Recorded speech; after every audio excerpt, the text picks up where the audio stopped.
Hello everyone, welcome back. If you were watching my previous lecture, this is GM Josh Friedel once again. And I'm going to be showing you the games of the week. Welcome back. And I should mute my volume so you don't have to hear me twice. Anyway, welcome back to my lecture. So today I'm going to be showing a couple Olympiad games. I went over some on the live stream on Wednesday. I went over a game of Rays and a game of Annie's. Today I wanted to focus on a couple games of Wesley's. I'll do the first. I'll see how long the first takes, honestly, and then if we have plenty of time, I'll definitely show at least some of the second. Because they were both like really interesting games. But I want to get through them as much as we can. So Wesley is black in this game against Nikolay Noritsyn, a very strong IM from Canada.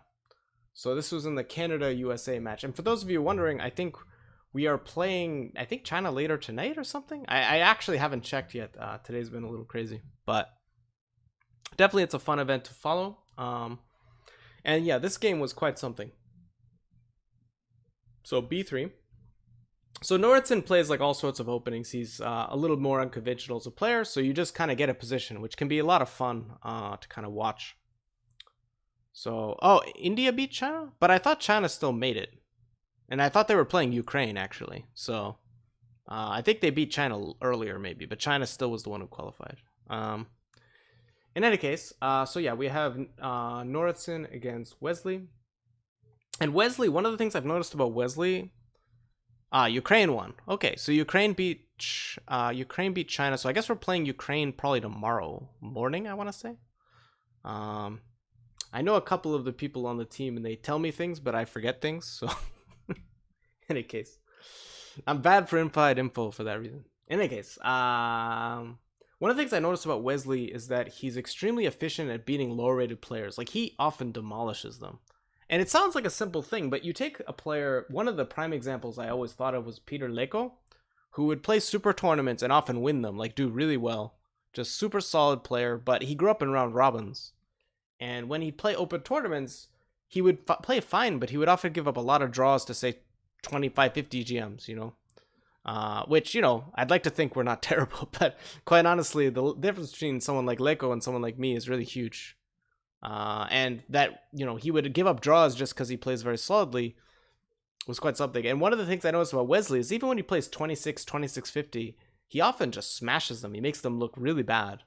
And I don't know if it's part of his style. He just learned to do it playing open events.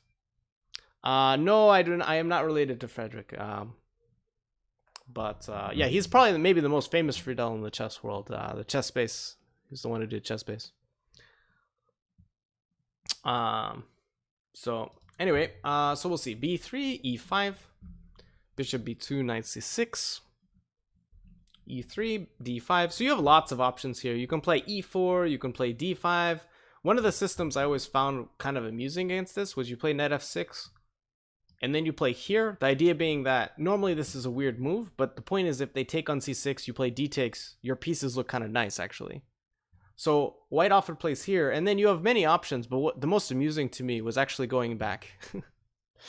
So the idea is that if they take here, you take, the pawn can't be captured due to this.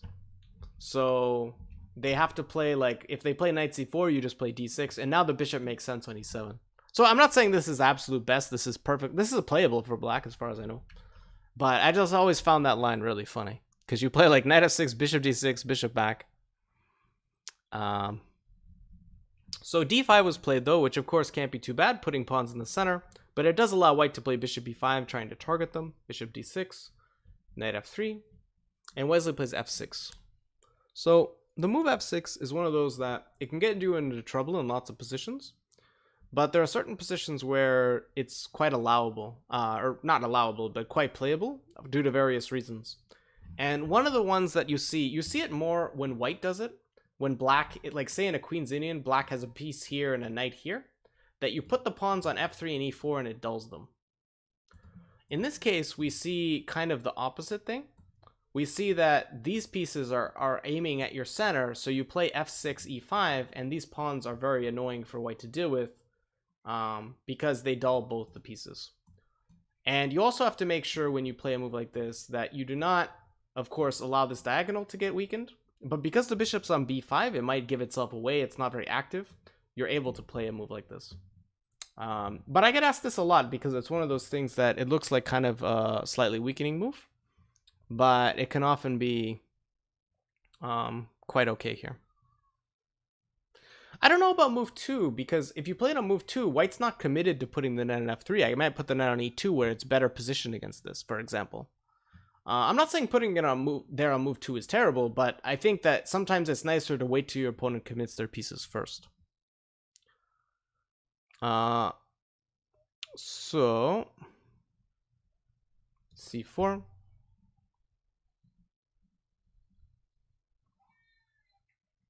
a6. Now you take. So you have almost like a weird French type position in reverse, I want to say. It's one of those things that it's hard to say. Like, if you're ever unsure, if you think it's probably weakening, it probably is. But there are so many cases where, especially if your opponent's going to give up their bishop, like in an exchange Lopez, you play f6 all the time, and because white doesn't have a bishop, it's just no big deal, you know? So there are plenty of situations where it's perfectly fine. Yes, Feingold's rule is you never play f6. Honestly, if you never play it, you'll run into trouble a lot less. But I would say that there are certain situations where you really have to avoid moves like this, and certain ones where it's okay. Here, white's missing a light squared bishop, and the knight on f3 and bishop b2 are perfectly dulled by those pawns. So here I would say Feingold's rule does not reply. But yeah, I would say it's definitely very French-like, especially if d4 ends up happening. So d4 does end up happening, actually. e4, knight g1. So this is very much a French in reverse. So along that vein, Wesley plays a5, which is a very typical French idea that you want to get... to keep in mind, we're basically playing a winnower with reverse colors. The idea being, of course, to get a bishop there where it's going to be very nasty on this diagonal. So it's a very, very common idea. Of course, playing f5 was also doable. Knight c3 was played, and here Wesley played maybe the one move of the game which I almost don't understand. So maybe you guys can explain it to me. I thought for sure he would play the move. Actually, let me forget that for a moment. What would you guys play here? Because I'm curious if any of you even come up with his move. It was a little bit surprising to me.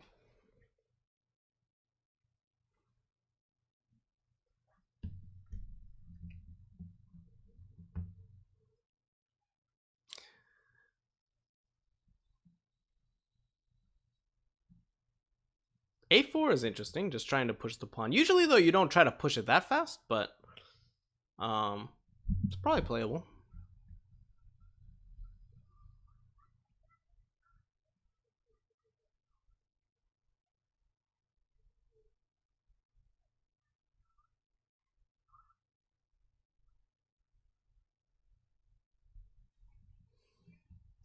So f5, I think, is what I would play. I mean, I guess he's worried about just grabbing this pawn, but ugh, that's an ugly pawn to take. I mean, you have so many options. You can take it back. You can play bishop a6 at some point. I don't know. It's very surprising to me if this pawn is easy to capture. Moves like queen g5 come into mind, where you're trying to take on g2. And not to mention just all the weak squares. Like here, the bishop comes out to a6 is just so nasty. A lot of different ideas. But he came up with the move bishop b4. I'm guessing he was just really scared of this pawn hanging. But to me, the move bishop b4 felt kind of weird because the bishop is so much better on d6, and it's felt a little bit strange to put it on b4 at the moment. But again, I think that he was just worried about the pawn on d5. But it's still a little bit strange. So knight to e2 was played. Knight e7. Castles. And this is also kind of an interesting moment. So Wesley could play the move bishop a6, immediately putting pressure on the pawn. And this would maybe save him a little bit of trouble. But he castled, which seems like, of course, a very natural move. But now Nikolay plays the move knight a4. And we realize that black maybe has a slight problem. What is the problem that Wesley is now facing? And again, maybe he saw this all in advance, but I'm guessing he either underestimated or missed this move. Keep in mind, it's game 15, right? So our standards for the top players are not quite the same. But what is he missing here? What's going on?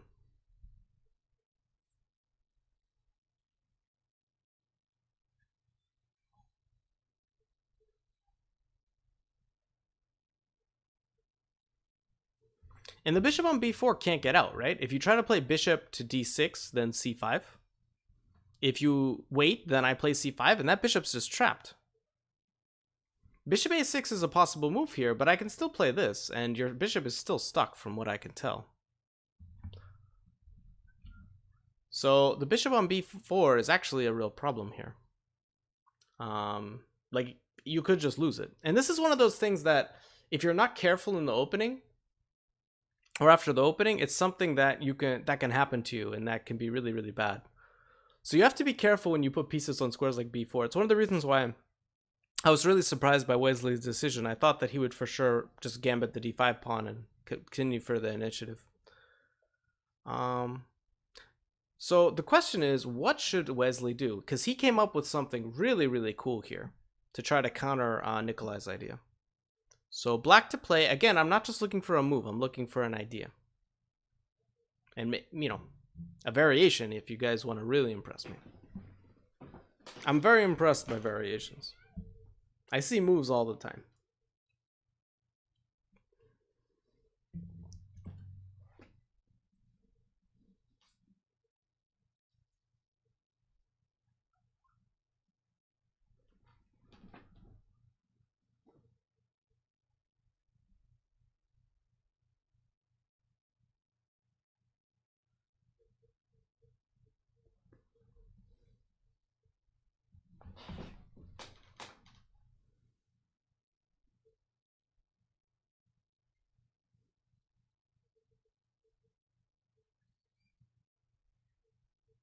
So you guys are talking about the move c5 for white, for black, which I understand, but there's still a3 as far as I know, trapping your bishop. So I don't know if it actually helps us. Because then we're trapping our own bishop.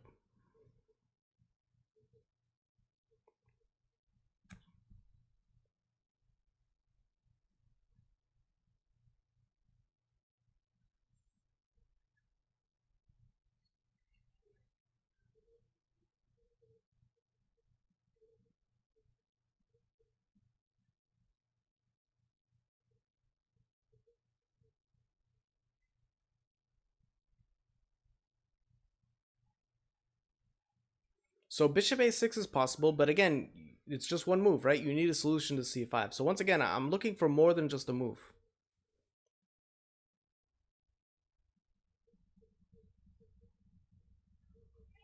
So I'm seeing a variation with two moves, dc, bc, rook b8, but I still don't see what you do against a move like a3, for example, or c5. I don't quite see your defense.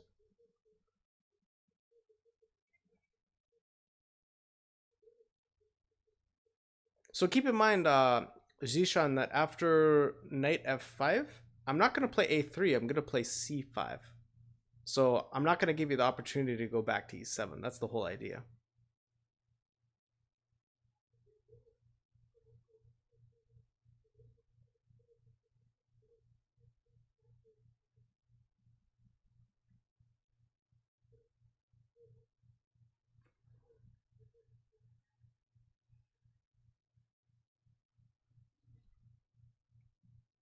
So after c5, once again, deep mind, I'm not going to take on d5. I'm just going to play a3. I'm just going to trap your bishop.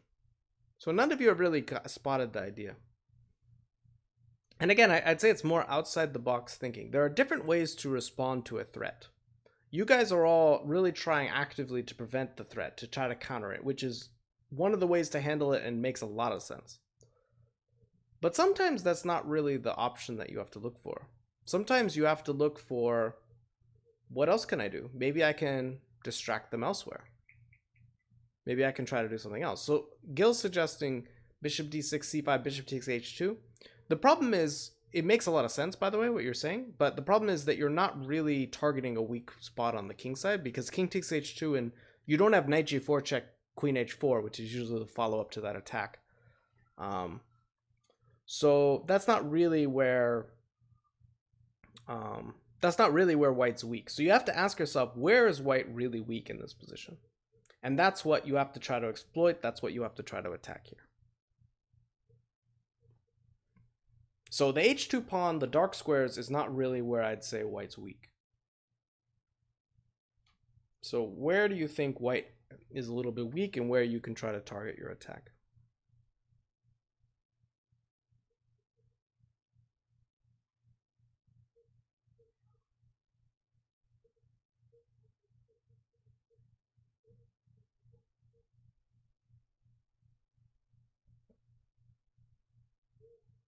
So again, I'm seeing individual moves.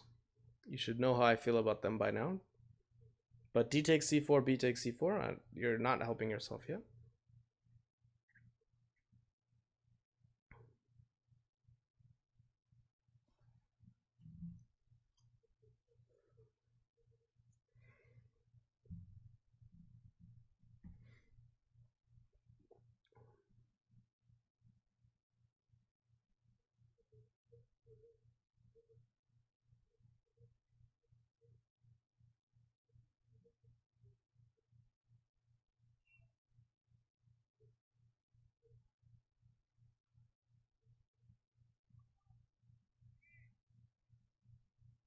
Yeah, do not see the idea yet.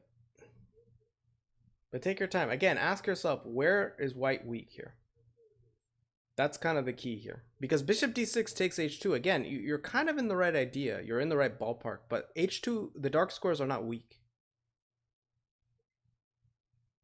Ah, Gil's getting the idea. Very nice. So Wesley played knight g6 here. And the whole point is that your bishop can go back to e7. And if you allow the bishop back to e7, you're kind of abandoned your king side. So you have to at least try to trap that guy. So Nikolay does, and then knight h4. And this is actually quite an incredible position.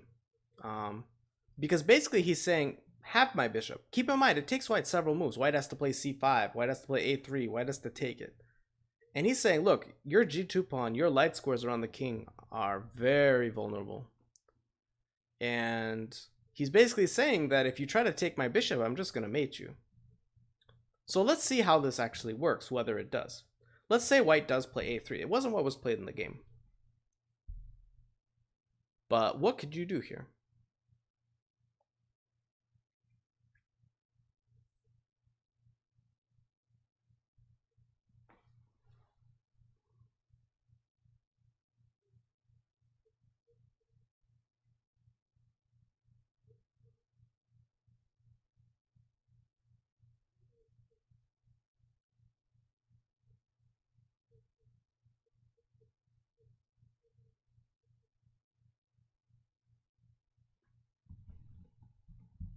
So bishop g4 I see suggested. This is a nice move. So yeah, if a takes b4, you play knight takes g2. And this is very, very strong. Because if king takes, bishop f3 check, and then queen d7, and the queen's coming into the party, it's going to be very, very bad.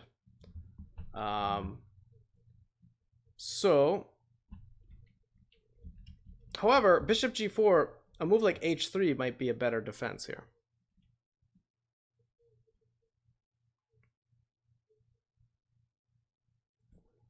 But notice how you're attacking white on the light squares because that's where they don't have defenders. So very important, when you're deciding how to attack, you look for what squares your opponent has trouble defending or what squares you can attack. And it's very clear that it's the light squares that white struggles more than the dark squares. It's usually one color or the other. So h3, what do we do now?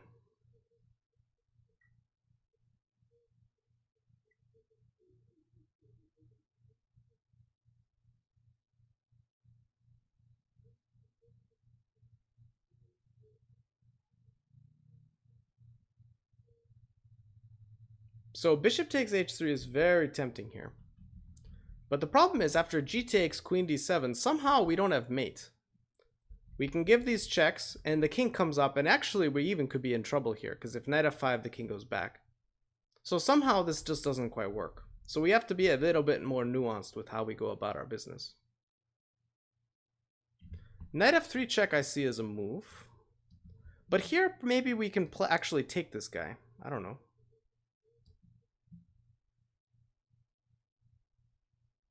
The idea being that if you go for this now, at least I have king here followed by rook g1. I feel like I'm actually defending a little bit. This also looks, of course, very dangerous. But so bishop f3 is actually very, very strong here.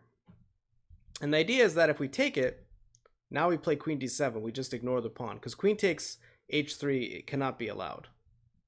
King here, and now we have another move, which again is really, really nice.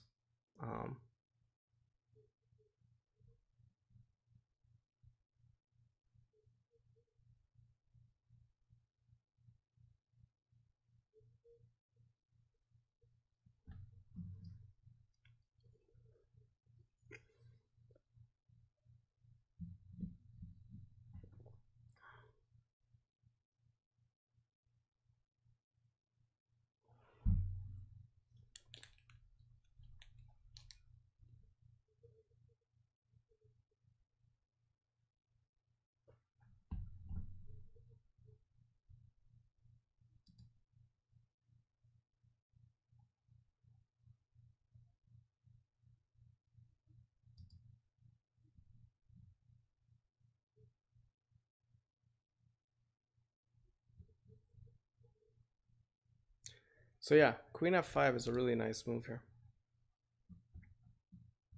And it turns out that white just can't defend against any of this. If you try knight g1, of course, I just play queen g5. Moving the king up doesn't help, so you just have no defense to all this attack. So it's just kind of a nice little cool subtle idea. Very difficult to find though. Knight g3, you can now take, go back. But believe it or not, like, it's very, very difficult to actually win here. So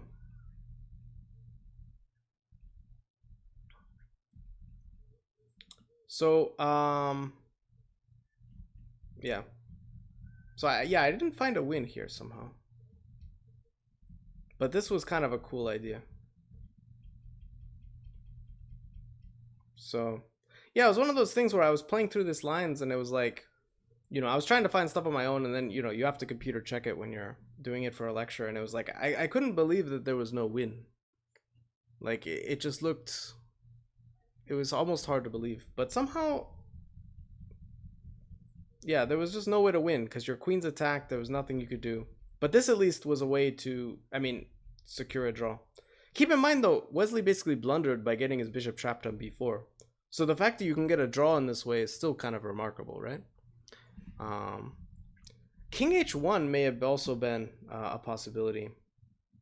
And now the idea is that on bishop g4, h3 now the king's better placed, so you don't get knight takes f3 with check. So f5 is maybe a move. And then just trying to kamikaze this way. But this is like, this was one of the most crazy lines. This is obviously computer, right? Knight takes here. So rook takes f4 is a huge threat, and this attack is very strong. You have bishop g4 coming. So you must play this. And again, warning, this is computer stuff, but this line was so crazy. Takes, bishop d2. And the idea is that it looks like your bishop's going to get trapped, but somehow it doesn't. Rook a d1 allows bishop a6, and somehow if your rook moves, then rook takes f2. So the knight goes back, bishop a6, king g1. And now, of course, if you just take, then knight takes, your bishop's trapped again. But you play this move. You just say, whatever, have my bishop. And you take on b3, and this is actually an unclear position. So I just could not believe this line. It was just so crazy. Could you play f3 instead of h3? I don't know which position you're talking about, unfortunately. That's the thing. When you have a lot of lines, it's pretty tough. But this was all obviously computer stuff. Like I just wanted to show because the lines were so crazy here, and these players trying to figure it out It's got to be really hard. But yeah, the knight on a4 is a little bit awkward, and it's just kind of a tricky position. I don't know how much Wesley saw. It's a game in 15, so I don't think he could have seen all of it, but just the idea of knight h4 and just letting the piece go is very resourceful, and the amount of tactics there are in this position is crazy. Because again, I'm fairly sure he just blundered this. I don't think that it was like all planned. So, knight g3 was what he played instead.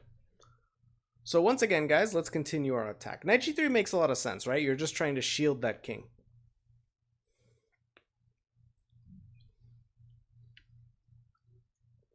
Objectively, I don't think it's the best defense, but it's very understandable from a human point of view. I'd say the main drawback to it is that it doesn't help control the g2 and f3 squares. It shields the king from the g file, but it doesn't control g2 and f3, which is where the weaknesses really are.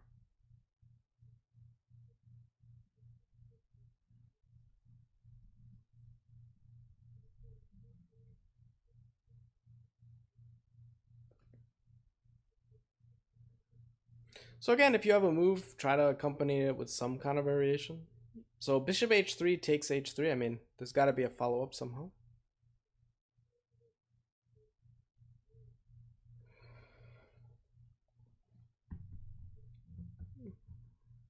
So one thing I would say is that this idea, I don't know. I think Nikolay's idea is very good against this, because now I think even a move like f5 comes to mind. f3, sorry. Or maybe f4, I don't know, one of those two moves. But the idea is that once I'm able to kind of do something like this and I get my queen in, it's much harder to checkmate me now. Just for example, right? Because you see how my queen participates in the defense, knight f3 runs into rook takes f3. So an idea like f4 kind of comes into mind now, and you can try knight f3 check first, of course. But I don't know, I mean, I can still play... maybe king g2 is wise, but like even if I go for something like this and then just kind of put my rook on g2, it's actually very, very difficult for you to crack this, because again, my rook's on g2 just kind of defends against everything, and it makes life kind of difficult. So he came up with a slightly different idea.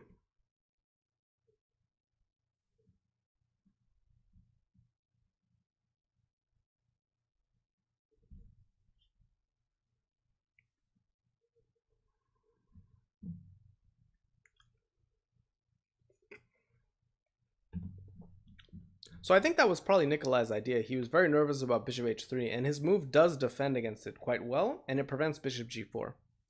But it does allow some other ideas.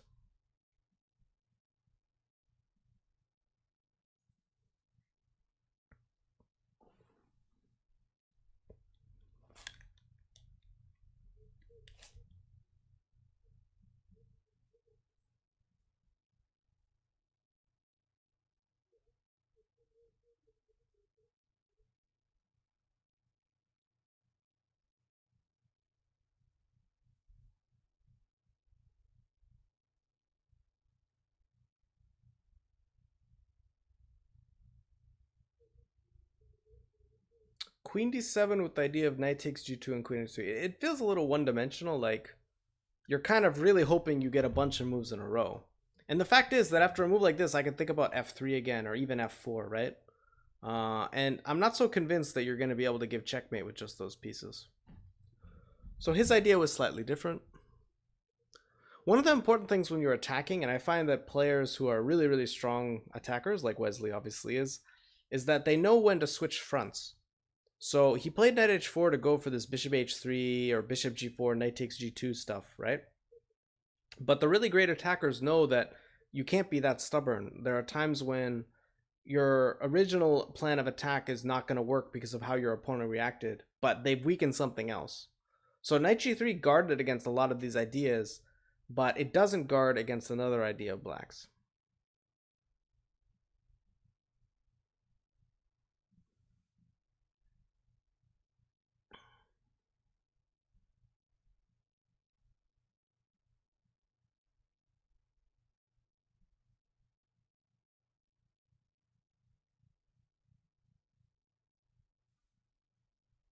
Bishop a6 is possible, but then you're just trying to trade in, right? So for example, if I play a3, bishop takes f1, queen takes f1, you're losing both of your bishops for a rook and a pawn, and I'd say that that's a very bad trade for you. I'd say that the pieces should be a lot better than the rooks in that situation. So I'm not so I'm not so crazy about a move like bishop a6.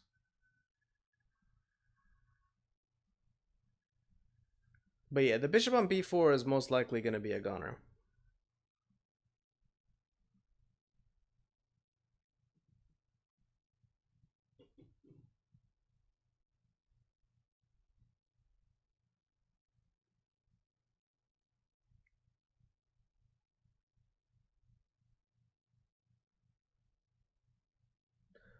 Also, I'm seeing something in the chat, and you know, there might be people here. This lecture is not really designed for beginning chess players, players who are just starting out. If you are even just trying to learn to move the pieces or are just past that, I would say there are definitely lots of resources, lots of websites, chess.com, Lichess, they all have lots of them. So if you go exploring, you can definitely find a lot of resources on the web, on those websites, on other websites. But I would say that this particular lecture is more geared towards like intermediate to advanced players. Just a heads up. So if you're just learning, if you just learned how to move the pieces, or if you're just starting out, obviously you're more than welcome to watch and make suggestions. But I would say that it's not really a lecture designed for you. So guys, you're very attached to this bishop d2 move, which is kind of cool. But I'm not even obligated to take that thing, am I? It's a cool idea, don't get me wrong. But let's say after bishop d2, I decide to just play king h1. Are you really doing anything to me?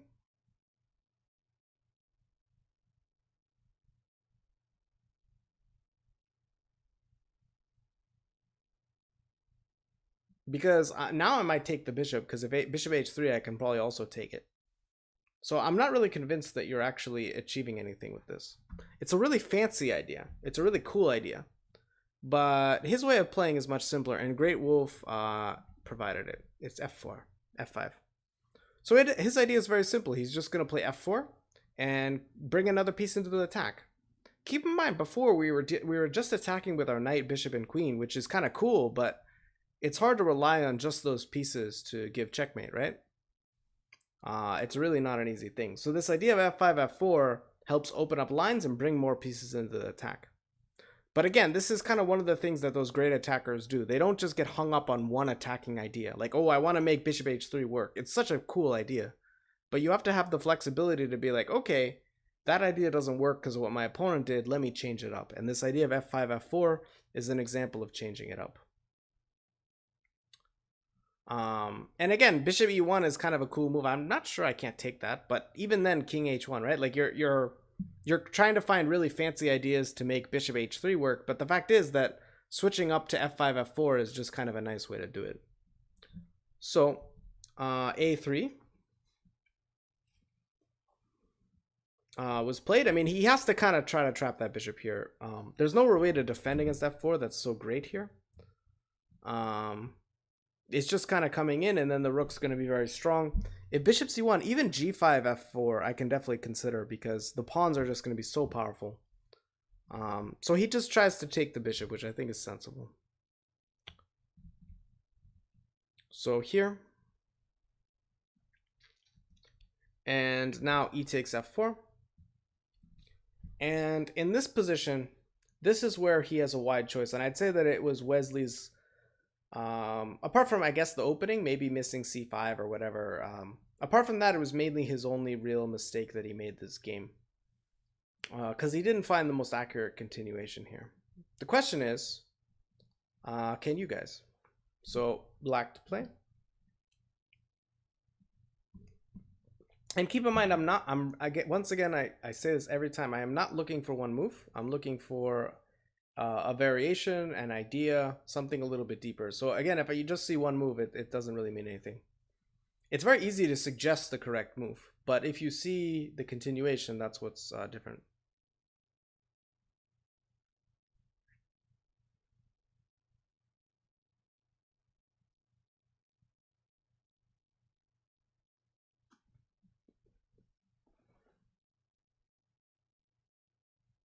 Yeah, the problem with f4 for white, by the way, I saw this question asked. that instead of a3, for example, if you try to play f4, you're just kind of opening up your own king. So I do this and I take, and you're just opening up lines to your own king. So I would say that this is probably not a good course of action. So work here. So the question is, how do you play in this position?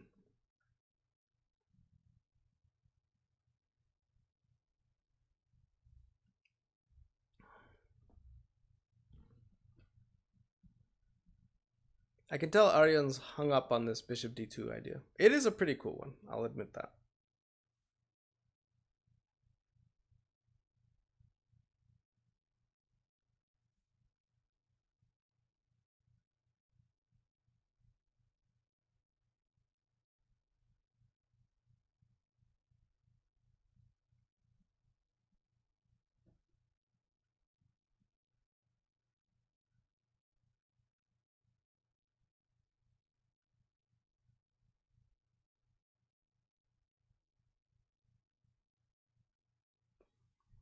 Yeah, the winning line is very cool, but it is very complicated.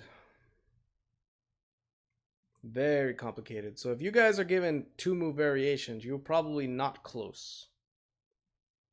And I don't expect you guys to see it all. This would be really difficult. Wesley missed it. You know, again, game in 15, right? So you have to take it with a grain of salt. But the fact is that this is not an easy line. So if I'm seeing moves of 1 or 2-move variations, you're probably not in the right ballpark. Just so you guys know.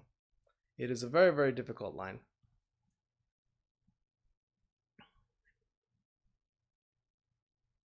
It's one that Wesley missed, and well, that says a lot by itself.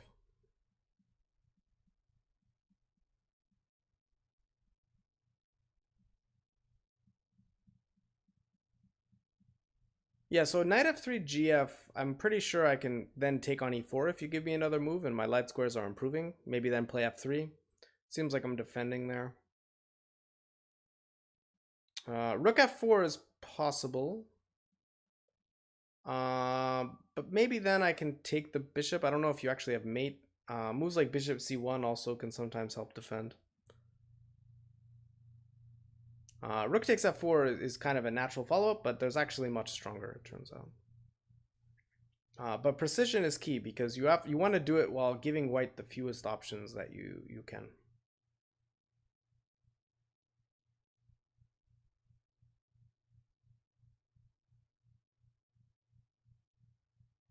So Great Wolf, I would say that this is actually like the way I prepare stuff is I look at it without a computer first, and then I will usually use a computer to check my variations to make sure that I'm not making any mistakes. I usually will mention when a line is very computery.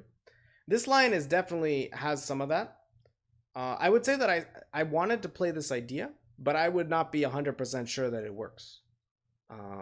But the main thing I'm looking for here is, again, like, not that you're going to see every single line. It's almost impossible. More that you see, like, the idea. Because once you see the idea, it actually becomes a little easier. And it's a very believable idea. What's really funny is I'd say the move he played in the game looks more computery than the move that actually wins. But definitely it's something like... I find that if you just go over these games with the computer, you learn very little. Like, you have to look at over them with your own eyes and see what you see. Because again, a lot of the times, you know, the computer will make me look like an idiot. But the fact is that when you play a game yourself and you're looking over, if you want to learn something, you have to see what you see, because that's what you'd see during a game. And you can check your work later with the computer, see how accurate you are. But the fact is that if you just look over stuff with a computer, at least in my experience, you learn very little. If you just play over your games with the computer, like, you're just not learning much, because it's just telling you things, right? You might learn what mistakes you made, but you won't learn how the position really works, like what led to those mistakes. It's one of the biggest mistakes I see people make, I think. And it's so tempting because it's so much easier than doing it the right way by looking it over yourself. But so again, a game like this, I definitely looked it over with my own eyes, but I definitely checked the variations with the computer because it's so complicated, and I wanted to show you guys what was objectively correct, at least for this particular lecture. There are some where I just present what I see and I'll make mistakes, and that's normal. Even with the computer, of course, it's possible as well, but I wanted to show you guys what the correct lines were as well. So Okay, knight takes g2 and queen h4 definitely makes a lot of sense. It's very close. But the key is you have to figure out a couple things. First of all, what are the weak points in white's position? Second of all, what pieces do you need to attack them? And these are kind of the important questions you have to ask yourself here. And one of the things I need to reiterate for you guys is that I'm not obligated to take the bishop. I probably will, but it's not a necessity. So if you're relying on playing several moves in a row, assuming I'm going to take the bishop, just keep that in mind. That being said, I think on most moves I am going to have to take that guy.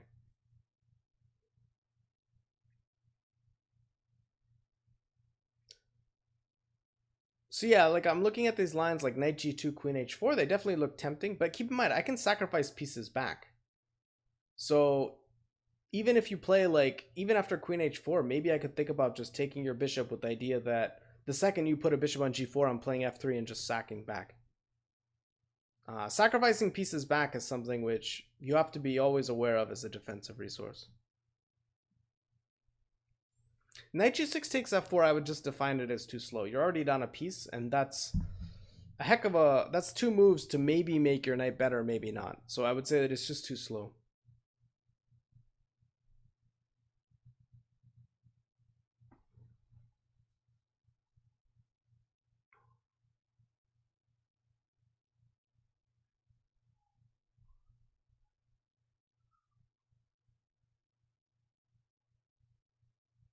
So let me see, like for example, if you play knight takes g2, let me see this one. So I think I have to take it, queen h5. I mean, maybe f5 is a move, but I'm kind of curious what happens if I just take stuff. You can play bishop h3, but then I go back, probably g1.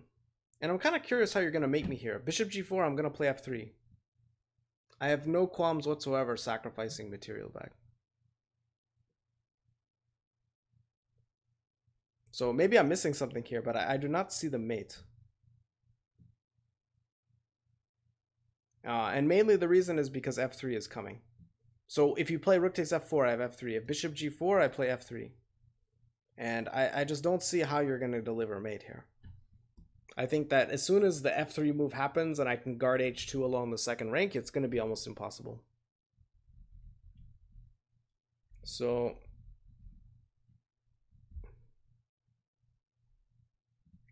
that is not correct.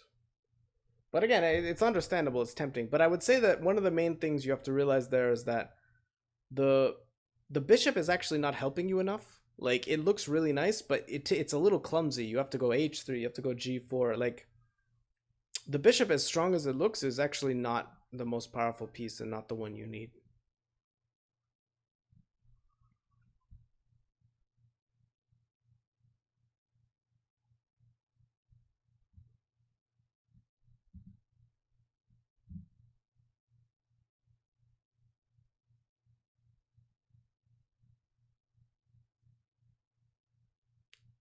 So again, I'm missing all your lines, but I do know what is the only winning line here. So but yeah, I mean, to refute all of this is very difficult, right? Like, this is not, it's so easy. Imagine in a game in 15 having to come up with this. So I'll kind of move you guys along a little bit. Bishop h3 is the correct starting move. But the key is to spot the idea after I take. What is your key idea here? And it's funny because it almost, like, to me, like, I play Bughouse sometimes. It reminds me of Bughouse concepts that if you allow the move f3, your opponent defends so much easier sometimes because they can guard the second rake, they can guard the g2 square. Obviously in Bughouse it's a lot worse because pieces get dropped on you, but the same concept is there, that you often have to prevent your opponent from being able to kind of create space for their guys to be able to create space to defend. So the same concept applies here. You play knight f3 check, and this gets extremely complicated, but the main idea is that you're going to target the h3 pawn. And you're going to do it now with a knight on f3 that completely blocks out all of white's play. And unlike in some of the previous lines we saw, playing king h, so for example, if you try to play king h1 and rook g1, this position is actually completely indefensible. And the main reason is because you're not just attacking with a queen and knight. You can bring your rook in. So you have a very, very accurate course of action here.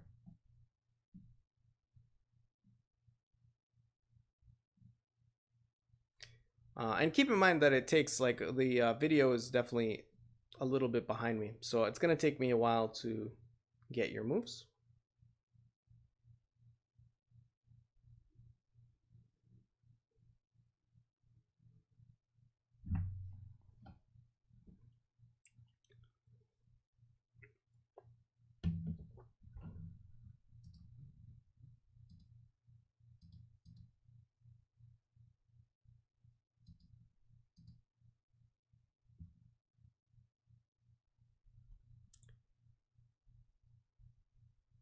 So rook takes f4 is possible, but you actually have a more accurate way to play.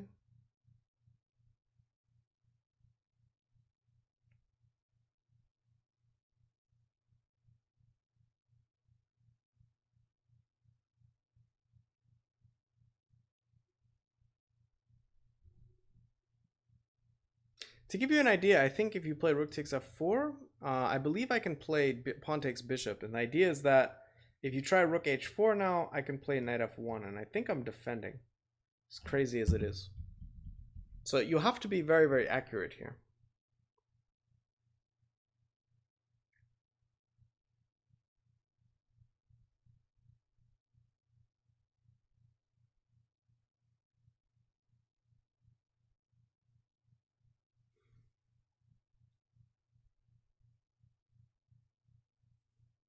So rook f6 and rook f4 have the same idea. Again, it's about accurate move orders, guys. That's what you're trying to look for here.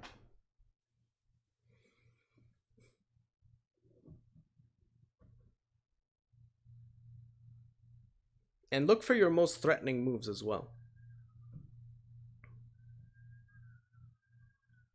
So a lot of you are suggesting bishop e1, but the fact is the bishop e1 does not make a threat.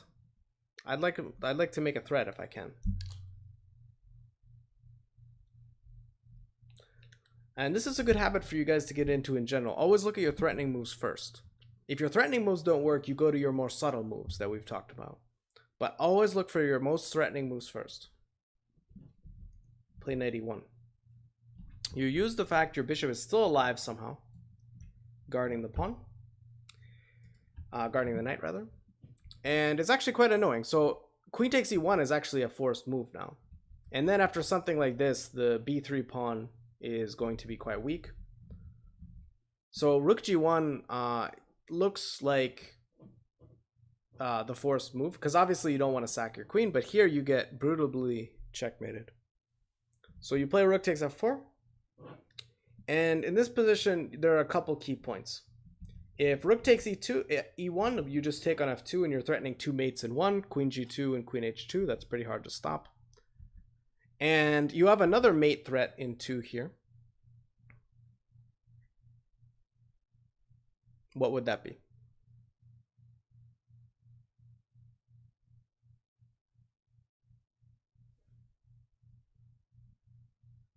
Oh, for sure. You need a long time to see all this. I'm not expecting any of you to see all this. He didn't see all this, and he's like 27, 50, you know? Like, this is really, really complicated stuff.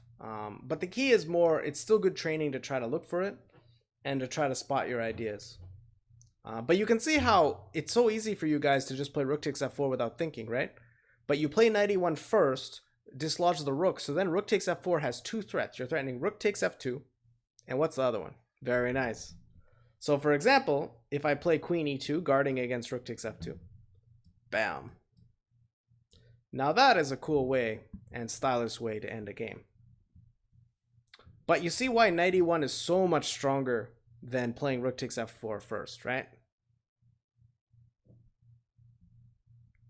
So you can see why this works, because the knight on e1, it threatens rook takes f2 and threatens rook takes e1, h4. So really, really cool stuff. However, king g2 is probably a slightly more stubborn defense. But the idea now is that after rook takes f4, we're still going to target that h3 pawn. And it's really, really tough to deal with. So for example, if white plays bishop c1, we play rook h4. So once again, we're just going to play queen d7 and storm here. I think we call it Anastasia's mate in English as well. Yeah. I don't know the names of checkmates very well. Or openings or anything like that. I mean, I know them, but I don't know the names all that well. So you'll have to forgive me. But I do believe that is Anastasia's mate. So here, somehow it's just really, really bad. So like knight f5, for example, is a move, but we just go here and then we can take, which is kind of funny. So rook h1 is the move that I wanted to play. I thought that this was the most human defense. So queen d7 is very logical, trying to take on h3, king here. And this is where things get really cool. And I think you guys, given how you've been suggesting moves, you guys have a good shot at finding this. So I'll give you a shot. Black has a really, really amazing idea here. But I'm not just looking for the move, I'm looking for the idea. That's the hard part.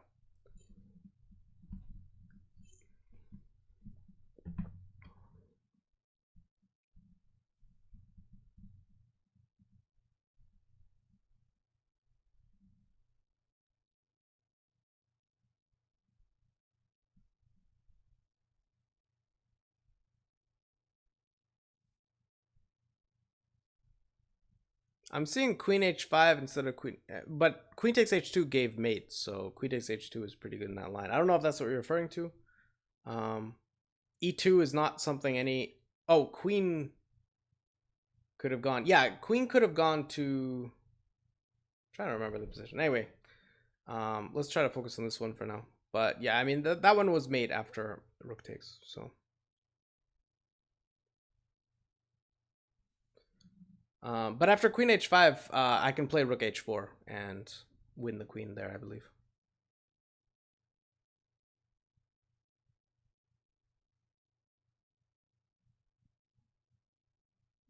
Ah, that's a cool concept, actually. But the problem is after queen a6 check, queen e2, you probably just go back, right? It's a really cool idea, though, queen e2. Actually, yeah, I knew him from a tournament in the Netherlands. I played him there. I played him once, and I saw him at 2 tournaments there. Really, really nice guy, and amazing studies he has. So I enjoyed hanging out with Afek. Like, he really, really, really cool studies, and just fun to look at chess with, you know.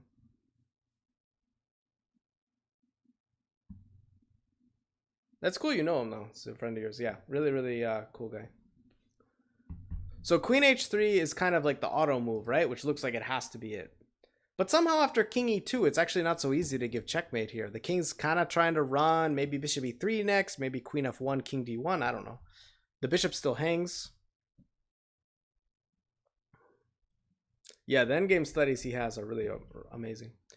But this move by itself is also quite amazing. White to black to play here. You have to think, like, how do I, like, shatter white's king position and also serve a function? That's kind of the tricky one.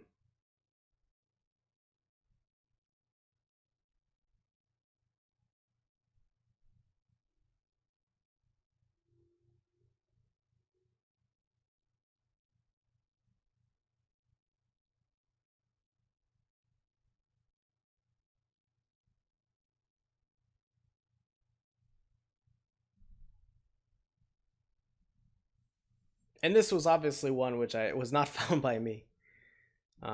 So you're looking for a computerish move, but it's still really, really pretty, the whole idea.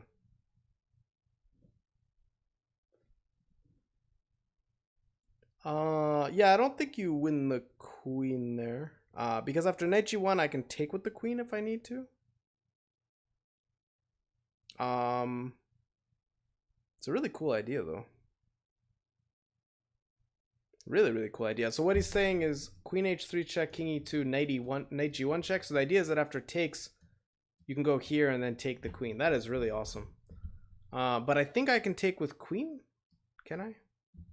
And then if queen g4 check, I play king f1.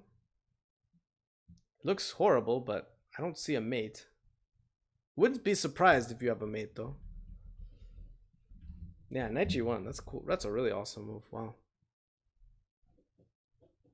Yeah, you can go back to c8 as well, but then I think maybe I can move my queen and go king d1 and pretend I'm still alive. The move here, believe it or not, is bishop e1.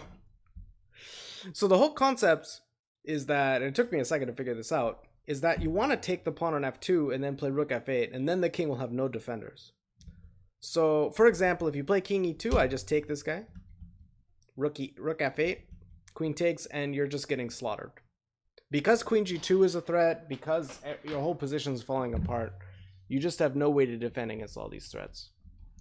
So bishop e3 was what I thought should defend. That was the move that I thought was logical, but apparently bishop takes f2 anyway, and we're still getting wrecked because queen g2 is coming, and we just have no defense to any of this. Like, we're just losing our bishop. e3 is in the air sometimes, and our king just has no defenders. Yeah, it was amazing that the bishop on b4 came in to be such an important piece. So pretty cool, but yeah, this is really hard to find. This is not stuff that human being can find. So I gotta focus, we're coming to the end here, so I'm just gonna focus on one more moment where I'll ask you a question.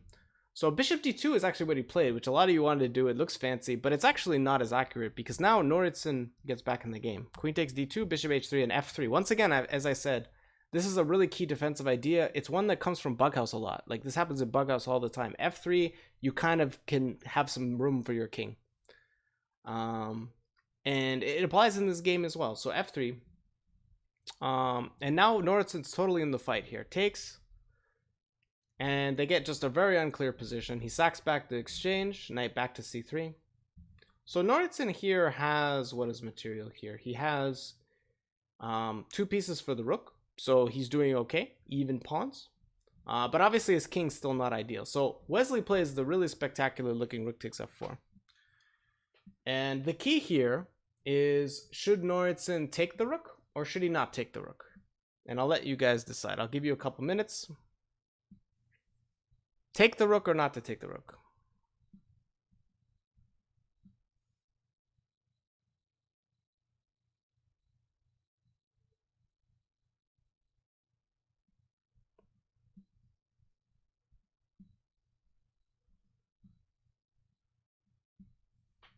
But yeah, so much in this game, and this is one where, like, again, you can analyze this whole position for so many hours, like the one before.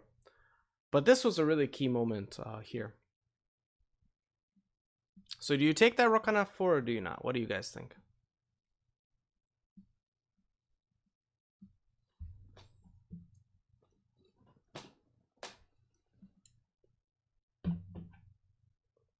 We have 1 vote to take it.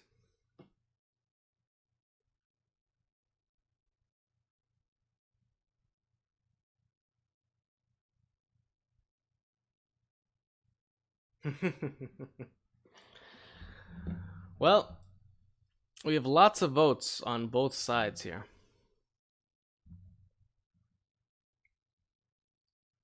No, this is not Ding. This is Noritsyn against Wesley So.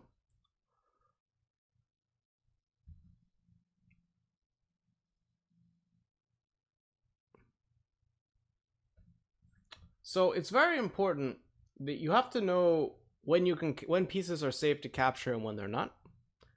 So in this particular case, I think it's absolutely necessary to take the rook. And the reason why is because after takes, check, rook f8, you can actually play this move knight f5. And now, black can sack, but the fact is that there's nothing here apart from just a perp. You just go back and forth. The king could go to different places. You, of course, don't want to go to f2 because you allow e3 check, winning the queen. But you just basically just have to accept a perp after this. And I'm guessing that he just missed this concept. So I don't see Mate So take it. Believe it or not, that's actually not a bad policy when you're under attack. Because if you take the rook, they at least have to mate you or do something like this. So yeah, there's nothing better than a perpetual here. Knight c takes e4 was maybe a slightly better try than what he did, but even here, queen h4, you double rooks, and this position is also very, very difficult. He ended up playing rook e1, which looks very logical, but now after queen h4, he's basically just dead, because d5, he plays rook g4, he's ready to sack on g3 with rook f8 coming. The game is basically over. So he tries to defend, but it's basically impossible. He loses the knight due to the queen g2 mate threat. So he lost it a few moves after this. So he could even play rook g4 again, but he decides to be simple and just defend against the pawn. And with h4 coming, the d pawn not moving, the game was over. So even though it looked like a really dangerous piece to take, it looked like a piece that, you know, oh my goodness, I can't take this rook. Wesley, I'm playing Wesley. He for sure is going to mate me after that. But as you saw, there's just no, sometimes there's just no mates. And what that means is that you had to do that. So again, like there were lots of variations there. Like it's not like super simple, but the fact is that there are times when you just have to take that piece because if there's no mate, there's no mate. So the key line there was that after takes king f1, rook f8, there's knight here. So yeah, I mean if queen d3 check, you can go to e1, and if takes f5, you recapture, and you don't really have a choice but to take that knight at some point. So again, it was just kind of a really important moment. But you saw how this game was so complicated. He didn't play it perfectly. He even got his bishop trapped in the opening, but he used his resourcefulness, his tactical vision with knight h4, bishop out. He found ways to get back in the game, and the pressure, you know, his opponent defended really well for a stretch there, but it's just so hard to defend against relentless pressure for a long period of time. And I think it's one of the reasons why Wesley does so well against lower rated GMs or strong IMs in this case, because it's just so much pressure to have to deal with, and the very top players might be able to do this and get away with a draw or get away with a win, but for players who are not quite that good, to put up that kind of pressure is really tough. So the idea, I guess, would be to kind of apply this to your own games as well. Anyway, again, I know that there are lots of variations here. I did check these with computers, so I'm fairly sure they're correct, but at the same time, it's hard to not have unanswered questions in these kind of lines. So it's there are plenty of lines I was seeing as I was playing over it before what I was playing over it when I prepared the lecture afterwards. And honestly, you could spend so much time, and we spent a lot of time earlier in the game trying to figure these things out. But in any case, I hope you guys enjoyed the lecture, and stick around. Well, not stick around tonight, but I'll definitely be at the club for the next few days. Still not literally at the club, but I'll be doing live streams and stuff like that. But I hope you enjoyed the lecture, and I will see you guys around. Thanks for tuning in.